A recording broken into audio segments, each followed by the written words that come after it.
माननीय सदस्य जी, अपने हिंदी में बाजे छी तो नहीं कोनो गोटे समझे छे, अपने मैथिली में बजिए।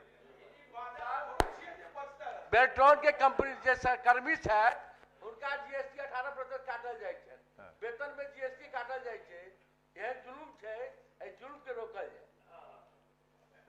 भेले ना आप? हाँ ठीक भेले। हो गेला कते बजिए? चलिए माननीय मंत्री। निक लगे यार।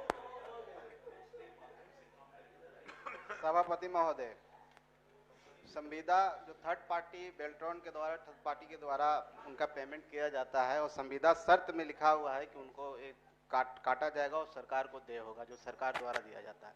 9% केंद्र सरकार को, 9% राज्य सरकार। माननीय सभापति महोदय, यह तो संविधान में लिखा नहीं यदि हो तब मजबूरी में लिख दल के, लेकिन वेतन में जीएसटी कटौती हो जाए, किनको वेतन से जीएसटी कटौती नहीं हो जाए, लेकिन संविदा कर्मी के जीएसटी से काटल जाए, जुल्म के रोक के अनुरोध करूँ हम के माध्यम से मंत्री जी के कम से कम वेतन में जीएसटी के कटौती नहीं हो। माननीय मंत्री,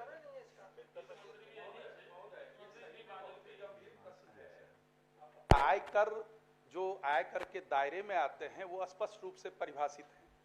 अब ये जीएसटी की बात माननीय सदस्य कह रहे हैं, तो मुझे तो लगता है जो वेतन है, वेतन और पारिश्रमिक से कदापि जीएसटी की कटौती नहीं होनी चाहिए। मुझे लगता है कहीं न कहीं विभागीय खामी है, विभागीय त्रुटि है। इसको मंत्री महोदय एक बार दिखवा लें, क्योंकि वेतन से काटा जाना हमको नहीं लगता है ये। माननीय मंत्री महोदय, एक चीज शायद हम लोगों के ध्यान में बातें नहीं आ रही हैं कि वो वेतन में कटौती नहीं है और वेतन में कटौती करने का किसी को अधिकार नहीं है। और जीएसटी जो काटा जा रहा है, जीएसटी का मतलब ही होता है गुड्स एंड सर्विसेज टैक्स। ये जो सर्विस प्रदाता होते हैं, जो सरकार को सर्विस दे के मुनाफा कमाते हैं, ये सर्विस जो वो प्रोवाइड करते हैं, सर्विस देते हैं, उस सर्विस पर टैक्स लगता है। ये तो सर्विस प्रोवाइडर एजेंसी के लोग जो हैं उनके और जिनको वो एम्प्लॉय या रिक्रूट करते हैं उनके बीच का बात, उनके बीच की बात है ना। हम लोग तो सर्विस प्रोवाइडर से जीएसटी लेते हैं और सब लोग जानते हैं, सभी पार्टी के सभी दल की सहमति से, सभी सरकारों की सहमति से माल एवं सेवा कर अधिनियम पूरे देश में लागू हुआ है और इसको लागू करने के पीछे मंशा ही यही थी कि पहले हम लोग सिर्फ गुड्स टैक्स देते थे, बेचने का सेल्स टैक्स, वैट, ये सब था, लेकिन सर्विसेज जो सेवा प्रदाता है, आज तो कोचिंग जो सर्विस दे रहे हैं उन पर भी टैक्स लग रहा है, जो बैंक्वेट हॉल्स, मैरिज हॉल्स बनाए गए हैं, वो जो सर्विस दे के मुनाफा कमाते हैं उस पर भी टैक्स लगता है। तो ये सर्विस पर टैक्स लगता है, न कि किसी के वेतन या किसी दूसरे चीज। मैं यह जानना चाहता हूं मंत्री महोदय से, जो कि वेंडर जो होते हैं, जो प्रदाता कंपनी होते हैं, जो एम्प्लॉयर होते हैं, तो ये तो उनसे न काटा जाएगा। वेतन भोगी के वेतन से क्यों काटा जाएगा? उनका अंश क्यों लिया जाएगा? एम्प्लॉय का अंश नहीं काटा जाना चाहिए। प्रश्न तो यही है, एम्प्लॉयर का काटा जाना चाहिए। और मंत्री महोदय के जवाब से यही परिलक्षित हो रहा है, जो कि ये वेंडर को देना है जीएसटी, सही है, वेंडर को देना है प्रदाता कंपनी को, चूंकि यही एग्रीमेंट होता है, एमओयू होता है सरकार से। तो फिर वेतन भोगी तो एक इंडिविजुअल होता है और इंडिविजुअल के वेतन से काट करके ये किया जाना मुझे लगता है वो सही नहीं है। सभापति महोदय, एक सवाल हम मंत्री महोदय से जानना चाहेंगे कि ये जो बेल्ट्रॉन से जो एम्प्लॉय को लिया गया है, उसके बेल्ट्रॉन द्वारा नियुक्त डाटा एंट्री ऑपरेटर का वेतन भुगतान जो हो रहा है 25,209 और उसमें जीएसटी काटा जा रहा है। जब सरकार बेल्ट्रॉन से एग्रीमेंट किया होगा तो इस डाटा एंट्री ऑपरेटर का वेतन भी फिक्स किया होगा कि उसको ये वेतन मिलेगा। तो आप ही के जवाब से यह लगता है कि प्रोवाइडर से यह जीएसटी कटना चाहिए, न कि एम्प्लॉय से कटना चाहिए, जो बिल्कुल गलत हो रहा है।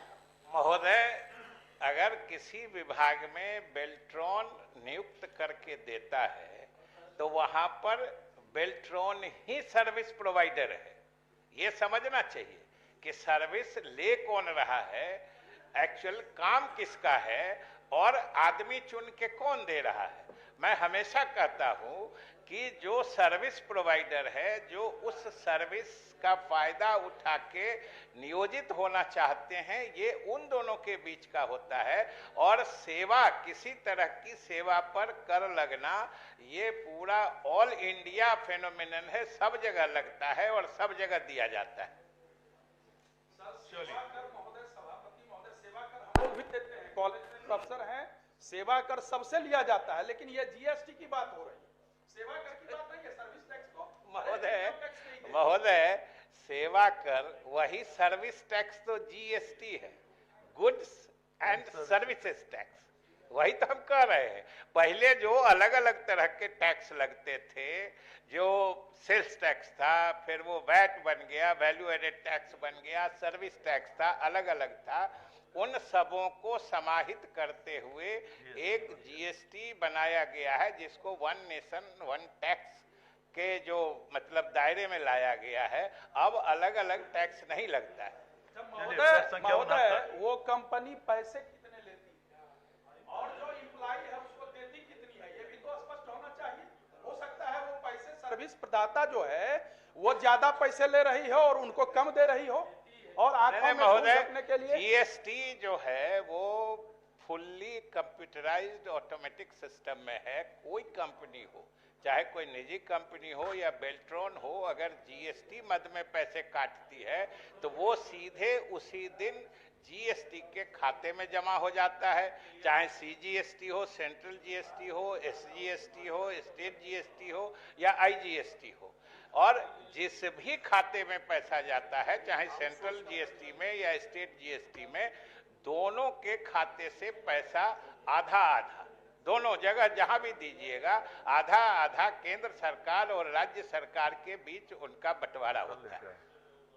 चलिए, प्रश्न संख्या 69 आखिरी है, प्रोफेसर गुलाम गौस जी।